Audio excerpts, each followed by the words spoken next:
ጀምር ዛሬ ምስጢርን አደባባይ ማውጣት ቀን ነው። እኔ በሳምንት 10 ብር ነበር ማዘር መሰጠኝ።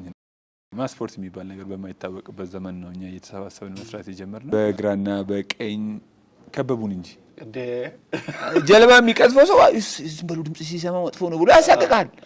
እሱ ደግሞ ሄዶ በጀልባው አዞቹን ይገጭ ነበርና ነካ ያደርጋቸዋል እንዲንቀሳቀሱ ዘን ጀልባችን በአዞ ተከቦ ትንፋሻችንን ሁጠን ምክንያቱም ይሄ አዞ በጭራው ነካ ያደርጋል። በጣም በቅርብ ርቀት ነበርክ። እንደውም እንደዚህ ያው ቢከቡንም እኔ ምን አስተውሳለሁ እኔ የሚቀዝፈው ልጅ ጋር ነበር የነበርኩትና አረ ወደዛ ጋር እንደው ችግር የለውም እኔ አቃቸዋለሁ ምንም አይሉ እንደኛ እናቃቸውማ መለሰናል።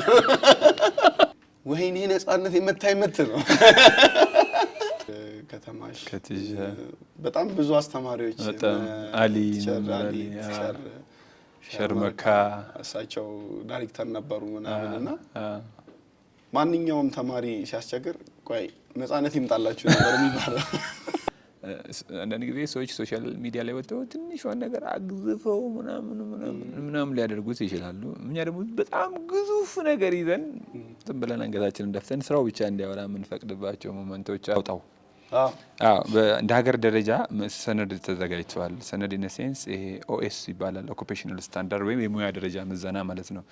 ይሄ በስፖርት በእግር ኳሱም በመረብ ኳሱም በአካል ብቃቱም የሚዘና ደረጃዎች አሉ። አንድ አሰልጣኝ ምንድነው ማሟላት ያለበት የሚል ነገር ሪስፖንሲቢሊቲ ያስፈልጋልና ደረጃዎች አሉ። ሌቭል 1 ሌቭል 2 ሌቭል 3 ሌቭል 4 እያለ የሚሄድ አለ እና ይህን ነገር ደግሞ ተግባራዊ ለማድረግ የሚያስፈልጉ ሰነዶች ዝግጅት ተካሂዷል።